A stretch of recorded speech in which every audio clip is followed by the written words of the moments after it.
बेटी का फर्ज। प्रताप अपनी लाडली बेटी नेहा के लिए बेड टी लेकर उसके पास जाता है और अपनी बेटी से कहता है, अरे मेरी प्यारी सी बच्ची, चलो अपना चांद सा मुखड़ा अपने पापा को दिखाओ। तुम्हारे पापा तुम्हारे लिए बेड टी लेकर आ गए हैं। चलो चलो जल्दी उठो बेटा। गुड मॉर्निंग पापा, आप कितने अच्छे हैं, रोज मेरे लिए बेड टी लेकर आते हैं। चलो उठो, तुम्हें हॉस्टल भी जाना है ना। पापा कितनी जल्दी छुट्टियां खत्म हो गई, मुझे ना आपको छोड़कर जाने का मन ही नहीं कर रहा। मुझे पता है बेटा, पर पढ़ाई सबसे पहले। चलो अब जल्दी से उठो, नहीं तो लेट हो जाओगी। और जल्दी से अपनी चाय खत्म करके रेडी होकर नीचे आ जाओ। अपने पापा की हाथ की बनी हुई चाय पीकर नेहा जल्दी से अपने हॉस्टल के लिए रेडी होकर नीचे आती है, पापा के पैर छूती है और गले लगते हुए कहती है, पापा आप भी साथ चलो ना। अब मेरी बच्ची डॉक्टर बनकर ही वापस आएगी, और जब मेरा मन किया करेगा ना, तब मैं तेरे हॉस्टल आ जाऊंगा तुझसे मिलने के लिए, ठीक है? हाँ। इतना कहकर नेहा अपना बैग उठाकर हॉस्टल के लिए निकल जाती है और वहीं अब पढ़ाई करने लग जाती है। ऐसे ही कुछ समय बीत जाता है। एक दिन उसकी मुलाकात मोहन नाम के लड़के से होती है। मोहन भी डॉक्टरी की पढ़ाई कर रहा होता है। देखते ही देखते उन दोनों के बीच काफी अच्छी दोस्ती हो जाती है। वो पूरा समय साथ बिताते, बातें करते रहते। एक दिन नेहा मोहन से कहती है, मोहन हमें शायद अब नहीं मिलना चाहिए। मैं यहाँ पढ़ाई करने आई थी, लेकिन तुमसे दोस्ती हो गई और हम दोनों की दोस्ती कुछ ज्यादा ही आगे बढ़ रही है। मुझे अपने करियर पर फोकस करना है। प्लीज तुम भी अपने करियर पर फोकस करो और मुझे भी करने दो। पर नेहा, पढ़ाई से हमारी दोस्ती का क्या लेना देना? हम पढ़ाई कर तो रहे हैं और हमारी दोस्ती एक जगह है। नहीं मोहन, अब हम एक दूसरे से बात नहीं करेंगे। नेहा की ये बात सुनकर मोहन चुपचाप वहां से चला जाता है।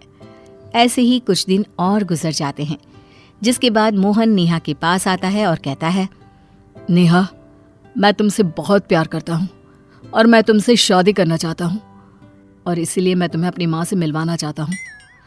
मोहन मैं... क्या नेहा, मुझे पता है तुम भी मुझसे प्यार करती हो, फिर दिक्कत क्या है? मोहन मैं तुमसे प्यार करती हूँ, लेकिन मैं यहाँ पहले अपने पापा का सपना पूरा करने आई हूँ, और वैसे भी पापा लव मैरिज के अगेंस्ट है। मैं चाहकर भी तुमसे शादी नहीं कर सकती। नेहा, तुम उस चीज की टेंशन मत लो, हम लोग तुम्हारे पापा को मना लेंगे। इतना कहकर मोहन और नेहा अपनी पढ़ाई करने के लिए अपने क्लास में चले जाते हैं। अगले ही दिन नेहा के पिता प्रताप नेहा से मिलने के लिए उसके हॉस्टल आते हैं, जहां वो नेहा को मोहन के साथ देखते हैं और बिना उससे बात किए वहां से चले जाते हैं। घर वापस पहुंचते ही प्रताप मोहन के बारे में सारी जानकारी निकलवाते हैं और प्रताप को नेहा और मोहन के बारे में सब कुछ पता चल जाता है। वहीं दूसरी तरफ नेहा की दोस्त प्रीति नेहा से कहती है, अरे नेहा, मैंने तुम्हारे पिता को देखा था, तुमसे मिलने आए थे क्या? क्या मेरे पापा यहाँ आए थे और बिना मुझसे मिले चले गए? नेहा को कुछ डाउट होता है।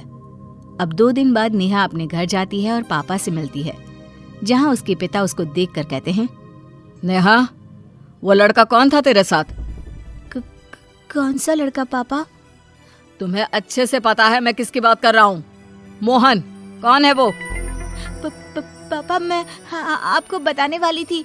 बस नेहा, मैंने तुम्हें इतने नाजों से पाल पोस कर बड़ा किया, तुम्हारी हर इच्छा, हर मांग पूरी की, तुम्हें कभी किसी चीज की कमी नहीं होने दी। जहां बोला उस कॉलेज में एडमिशन कराने के लिए जमीन आसमान एक कर दिए। किस लिए? ये दिन देखने के लिए। अच्छा हुआ आज तेरी माँ जिंदा नहीं है, अगर वो आज जिंदा होती तो जीते जी मर जाती। काश भगवान, मैं भी ये दिन देखने से पहले मर ही जाता। इतना बोलते ही प्रताप अपने दिल पर हाथ रखकर जमीन पर गिरकर बेहोश हो जाते हैं। नेहा अपने पिताजी की ये हालत देखकर जल्दी से हॉस्पिटल लेकर जाती है, जहां डॉक्टर उसे बताते हैं कि उसके पिताजी को दिल का दौरा पड़ा है। ये सुनकर नेहा हक्की बक्की रह जाती है। ये मैंने क्या कर दिया?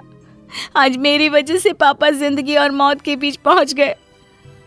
पापा ने माँ और पिता दोनों का फर्ज अच्छे से निभाया और मैं एक अच्छी बेटी भी नहीं बन पाई। अब मैं एक बेटी होने का फर्ज निभाऊंगी। मैं अपना करियर बनाऊंगी और पापा के सपनों को पूरा करूंगी। नेहा अपने पिता प्रताप के पास जाती है। कुछ देर बाद प्रताप को भी होश आ जाता है और नेहा अपने पिता से कहती है, पापा मुझे माफ कर दीजिए, मैं आपसे बहुत प्यार करती हूँ और मैं आपको खोना नहीं चाहती। मैं वही करूंगी जो आप चाहोगे। मैं सिर्फ और सिर्फ अपनी पढ़ाई पर ध्यान दूंगी और एक बहुत बड़ी डॉक्टर बनकर दिखाऊंगी। आपको मुझ पर नाज होगा। ये सुनकर प्रताप नेहा को गले से लगा लेता है। इसी तरह 5 साल बीत जाते हैं। अब नेहा एक बहुत बड़ी डॉक्टर बन जाती है और एक अच्छे से बहुत बड़े हॉस्पिटल में काम करने जाती है, जहां उसकी मुलाकात एक बार फिर से मोहन से होती है। मोहन को देखकर नेहा की पुरानी यादें ताज़ा हो जाती हैं और वो खुद के आंसुओं को रोक नहीं पाती। नेहा को देखकर मोहन उसके पास आता है और कहता है, इतने सालों बाद तुम्हें देखकर अच्छा लगा, लेकिन तुम रो क्यों रही हो? छोड़कर तो तुम ही गई थी ना। मैं तो आज भी वहीं खड़ा तुम्हारा इंतजार कर रहा हूं। मोहन, मुझे माफ कर दो। उस समय वही हम दोनों के लिए सही था और आज भी मैं तुमसे यही बोल सकती हूँ कि हम कभी एक नहीं हो सकते मोहन। इतना बोलते ही नेहा वहां से चली जाती है और घर जाकर अपनी डायरी में अपनी सारी मन की बातें लिख देती है कि तभी वहां प्रताप आ जाता है। नेहा जल्दी से अपने आंसुओं को पोंछ लेती है और पिता से कहती है, पापा आप यहाँ? बेटा तू अब तक हॉस्पिटल नहीं गई? मैं हॉस्पिटल गई थी पापा, लेकिन कुछ काम याद आ गया इसलिए मैं आ गई। अच्छा मैं चलती हूँ। ये बोलकर नेहा वहां से चली जाती है। प्रताप अपनी बेटी की डायरी पढ़ लेता है, जिसके अगले ही दिन वो नेहा की शादी की बात शुरू कर देता है।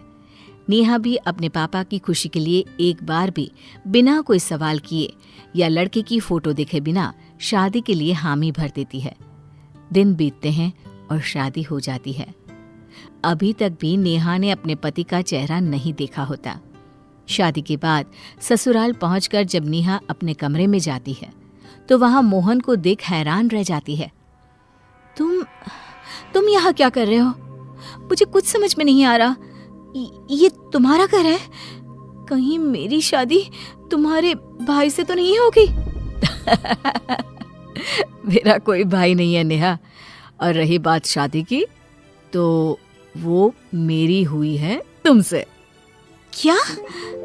ये कैसे हो गया?